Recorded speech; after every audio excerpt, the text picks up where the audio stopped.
What tips do you have for someone going through a polyamorous breakup? I think that there is a common misconception that if you're polyamorous and you have multiple partners and you have a breakup with one of them, it's not as big a deal as if you're monogamous because you still have people. And that's not true. If someone has multiple close friends and one of the friends stops talking to them, that's going to be hard, even if they have other friends. So if you're going through a breakup and you're polyamorous, I think my first tip is make space for you to feel whatever it is that you're feeling. The thing about feelings and emotions is that for the most part, the feelings that we have are coming to us for a reason and they need to run their own natural course. You can try to stop yourself from having feelings that are challenging. You can try to avoid feelings that are hard, and you might be able to pause them for a while or put them on the back burner for a while. But feelings that are part of your genuine reaction to a situation aren't going to just go away because you don't feel like having them. If you're going through a breakup, you're probably going to feel a mess of things, right? Grief is what we feel when we lose something, and grief can be about death. It can also be about things like breakups. It can be about losing a job. There's a lot of ways that grief can show up for us in our lives, and here in the United States, we tend to be very bad at grieving. So the old school model of grief talks about the stages of grief, talks about it as a linear process. We now know that it's far less linear than it's presented, but the stages of grief tend to be denial, bargaining, anger, depression, acceptance. So if you're going through a breakup, depending upon if you are the one or if both of you agreed that it's time to break up, or if you are a person who was being broken up with at a time that you did not want the relationship to end, you may have different amounts of denial or bargaining. So if you initiate a breakup and you're like, hey, I don't think that this is working, most likely you've already gone through processes related to denial and bargaining. Many of us go through a phase where we try to figure out how to not have a problem with something that is a problem for us. That is one of the many manifestations of denial. We will also often go through a phase where we're trying to figure out how to be okay with something that we're not okay with, or how we can get enough of the thing that we need that maybe we won't need it so much. That's often another manifestation of bargaining, where we're trying to figure out how to not have to move through a process of challenging change and instead be able to stay as close to where we are as possible. So if you are a person initiating a breakup, often you've already done a lot of the denial and bargaining processes that you're going to end up doing. There may be other pieces that come up related to what kind of connection, if any, you maintain with the person with whom you are having this breakup, but a lot of times you've gone through that. If you are being broken up with, especially if you did not see it coming, if this hasn't been something that was on your radar for a while, there may be those periods of denial and bargaining that you have to go through in order to be able to move through that grief. Anger, very common. Sometimes we get angry at ourselves. Sometimes we get angry at someone else. That may be the person who's no longer our partner. That may be a metamor. That may be, somebody else entirely. We might get angry at the world or at circumstances. Anger is a totally natural emotion to feel. It's not okay to hurt other people with our anger, but it is important to be able to feel anger and to have a relationship with your anger where you aren't treating it like something that is either so overwhelming you can't go anywhere near it, or so unwanted that you can't hear it. Anger is essential to our ability to move through things like grief, to move through people pushing or disrespecting our boundaries. Give yourself space for the anger that you have. Just be mindful of what you do about that anger. Depression, sadness is very common in a breakup. Sadness because it didn't work. Sadness because you may believe that you tried too hard for too long. There's a lot of reasons we can end up feeling sad. Give yourself space to feel whatever is coming up for you around that related to sadness. And then acceptance is kind of a place to end up.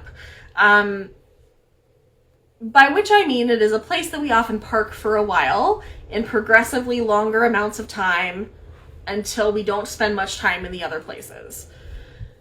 This is not a linear process. You may spend some time at acceptance and then something kicks up and you're like way back to anger for a while. That's okay.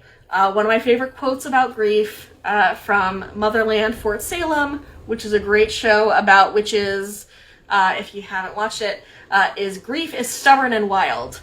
Grief moves on its own timeline. Grief has its own way of doing things. We can direct it. We can maybe ask it to give us a moment to do other things, but grief is going to do what it wants to do.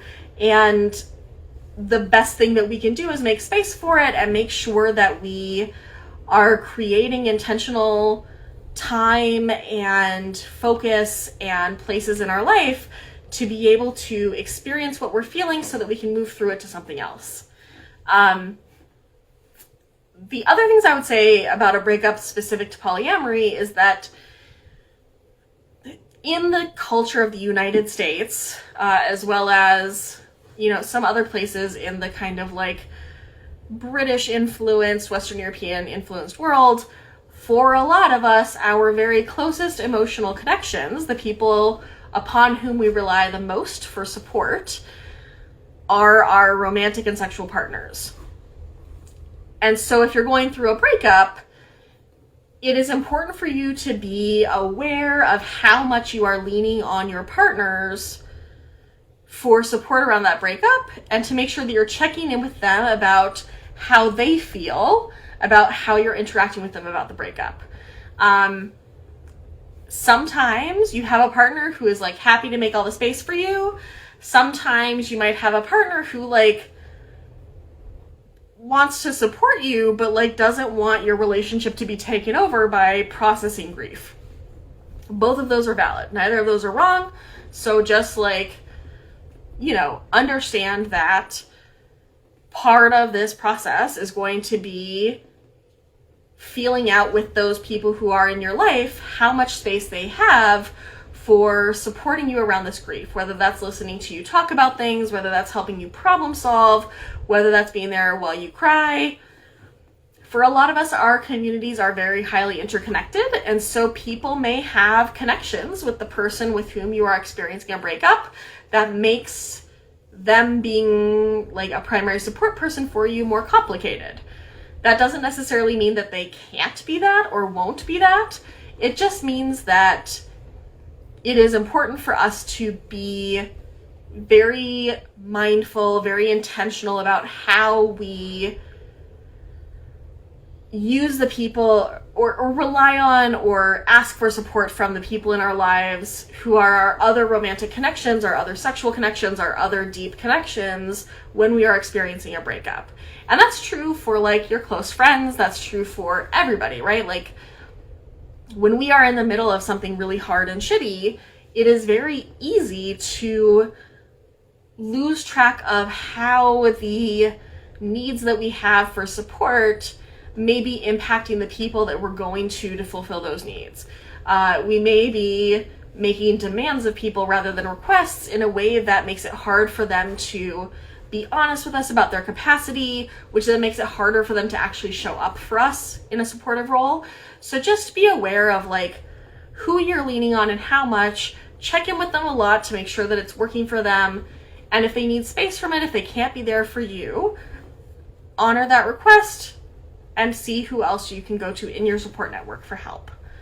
I think the last tip I would give when you're going through a breakup in polyamory, though this also applies in monogamy world, is just be aware of how you are talking about the person that you're no longer in a relationship with while you go through the breakup.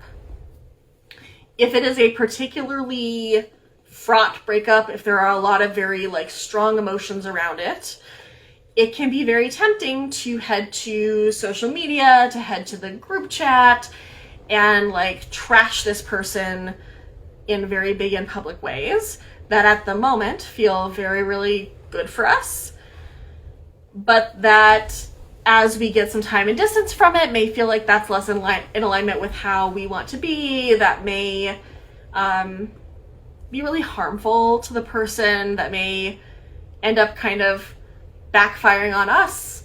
And so just be like aware of how you are talking about this person in the wake of the breakup. If you need someone to vent to, make sure that you like get their consent to vent to them. Make sure that you remember that like if what you're doing is venting, you may not 100% mean everything that you're saying. And so like give yourself space to feel those feelings and say those unkind things without putting them on the internet forever, without making it something that everybody thinks about that person forever. And I say this as somebody who has both gone on the internet and said the things about their ex, and also as someone who has been like very thoroughly trashed on the internet by an ex in a way that lost me a whole bunch of friends very quickly. So just be aware, right? Like I have seen several times people going through what looked at the time like a breakup, trashing their partner on the internet, and then a couple weeks later getting back together. And now there is that whole thing on the internet and all of their friends commenting in support. And now they're trying to be back together. And like, how do you actually handle that at that point? Right? So just be mindful that like,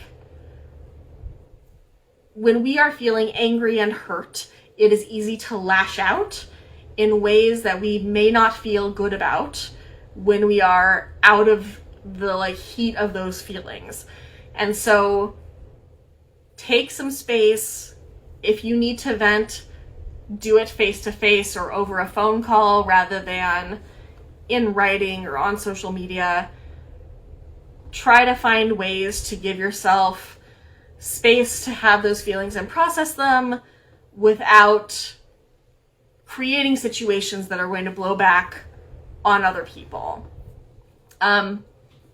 Now, if we're talking about a situation where there was abuse or violations of consent, that is a whole different ball game. So this is talking about like relatively normal breakup drama, relatively normal breakup issues. Again, just like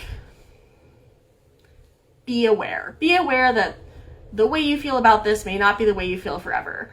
If you're feeling super angry about it, you may not be feeling super angry in 2 months. You may not be feeling super angry in 2 weeks. And just don't say something on the internet that you're not pretty darn sure you're going to want to have on there forever. If you're in the middle of a big feeling, you have no way to know whether you're going to want it there forever. Because our feelings are very good at convincing us about things that we want to do or that we're going to be totally okay with that are just not going to be the case when we're out of that big feeling. So if you are feeling big feelings, that is not a time to make decisions that have long-term consequences. Just give yourself some space. You can always come back. You can, like, if you in a few weeks are out of those big feelings and you still need to write that post on the internet about that person, you can make that decision then. Give yourself time and space.